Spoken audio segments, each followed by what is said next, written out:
Αυτή την θήκη που πήραμε θα βγάλουμε από μέσα τα σκουλικάκια της. Έχει σκουλικάκια. Έχουμε τα πλαίσια μας που θα υποδεχθούν τα σκουλικάκια για να γίνει ο εμβολιασμός. Αφαιρούμε το πίσω κάλυμα, το οποίο το βάζουμε για να μην έρθουν οι μέλισσες και βάλουν πρόπολη και κολλήσουν αυτά και δεν μπορούμε να τα βγάζουμε. Και τώρα βγάζουμε τους πυθμένας της κυρίθρας. Στους πυθμένας της κυρίθρας έχουμε σκουλικάκια. Ανοίγουμε και τα βάζουμε στα κελιά.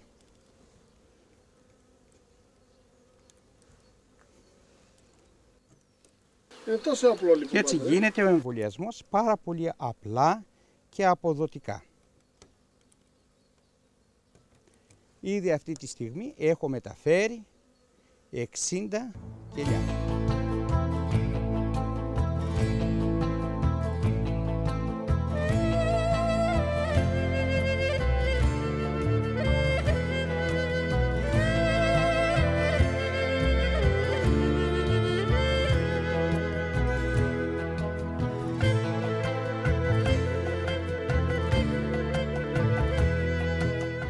Τώρα θα σας δείξω πώς παίρνουμε το βασιλικό πολτό μέσα από αυτά τα κελιά που είδατε νωρίτερα.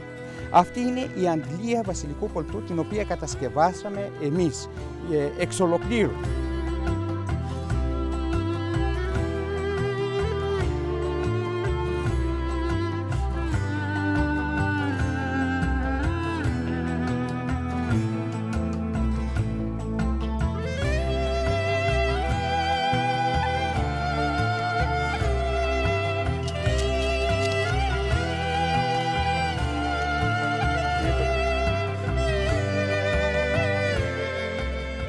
Με αυτό το θερμαινόμενο ξηραφάκι θα κόψουμε τις απολύξεις των βασιλικών κελιών, όπως βλέπετε, και θα βγάλουμε τη μικρή βασίλισσα που τρώει μέσα τον βασιλικό πολτό. Θα αφαιρέσουμε εύκολα, χωρίς να την τραυματίσουμε, και μετά θα αφαιρέσουμε τον βασιλικό πολτό.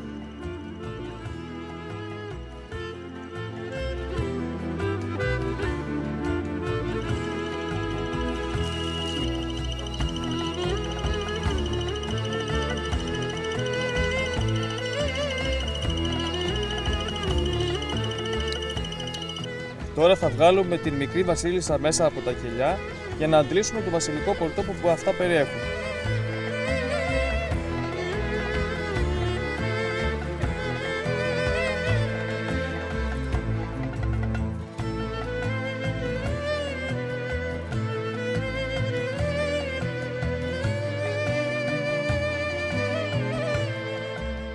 Αφού αφαιρέσαμε τις μικρές βασίλισσες, μας απομένει μέσα σε αυτά τα κελάκια, τα οποία είναι σαν ποτηράκια, που έχουν μέσα τον βασιλικό πολτό. Ο βασιλικός πολτός είναι αυτό το λευκό, το υπόλευκο στοιχείο που υπάρχει. Έτσι θα διαφανεί, θα φανεί πιο καλά. Βάζουμε μπρος την αντλία και η αντλία ρουφάει τον βασιλικό πολτό και το φέρνει μέσα στο βάζο του βασιλικού πολτού.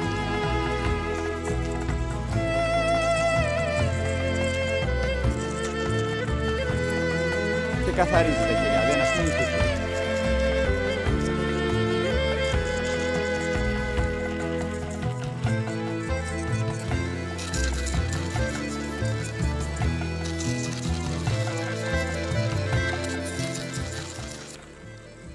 Έτσι βγάλαμε το βασιλικό πολτό από αυτά τα 4 πικάκια τώρα. Πόση ποσότητα μπορεί να βγάλετε από 4 πικάκια? Μπορούμε να φτάσουμε και τα 40 γραμμάρια. Και παίρνουμε τον βασιλικό πολτό και γεμίζουμε αυτά τα κουτάκια. Το κάθε κουτάκι πόσο στοιχίζει στην αγορά?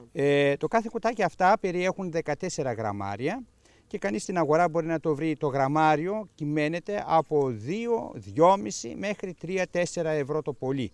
Κυμαίνεται η τιμή του. Ο βασιλικός πολτός είναι ένα δυναμικό προϊόν για τη μελισσοκομεία. Αυτό το γνωρίζει πολύ καλά ο Έλληνας μελισσοκόμος. Αυτό που δεν γνωρίζει όμως είναι οι τεχνικές με τις οποίες πρέπει να παράγει το προϊόν. Εκεί υπάρχει ένα κενό το οποίο προσπαθεί και ο πατήρ να καλύψει, να βοηθήσει δηλαδή τους μελισσοκόμους με τις τεχνικές αυτές. Επειδή είναι ακριβό προϊόν ο βασιλικός πολτός, πολλοί παίρνουν ξένο βασιλικό πολτό από το εξωτερικό και τον ανακατεύουν με το δικό τους ή και το δίνουν έτσι, σαν δικό τους, μελισσοκόμοι. Είναι τροφή ο βασιλικός πολτός, δεν είναι φάρμακο, δεν θεραπεύει μια συγκεκριμένη ασθένεια και ούτε θα συστήσουμε σε μια ασθένεια τον βασιλικό πολτό. Αλλά ο βασιλικός πολτός ενισχύει τον οργανισμό του ανθρώπου και ο άνθρωπος μόνος του υπερβαίνει και νικάει τις διάφορες παθήσεις που μπορεί να έχει. Δηλαδή ενισχύει το ένδοθεν δυναμισμό που έχει ο άνθρωπος. Ενισχύει το ανοσοποιητικό μας σύστημα, βοηθάει και βοηθάει κάθε αποτρεπτική από την ισορροπία κατάσταση στον οργανισμό μας ο βασιλικός πολτός. Και γι' αυτό ακριβώς είναι πάρα πολύ χρήσιμος.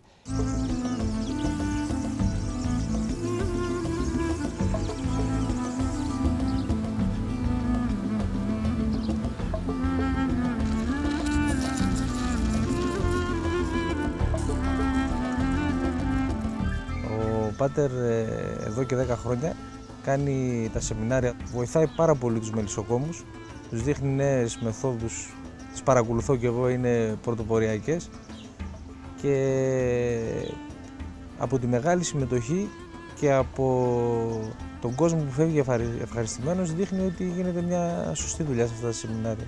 Ο Πάτερ κάνει δωρεάν μαθήματα στους μελισσοκόμους.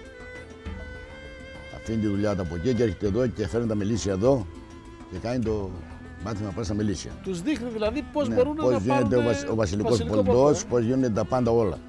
Σαν ιερέας δεν υπάρχει δεύτερος.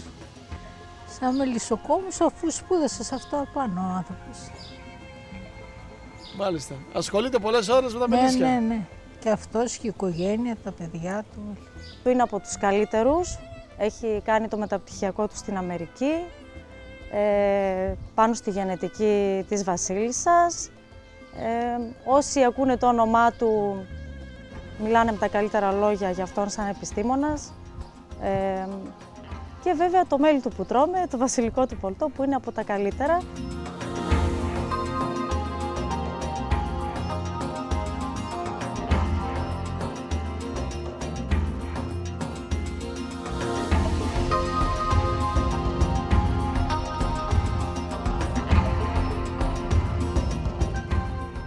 Η φύση έχει κάνει όλα τέλεια, όλα είναι τέλεια.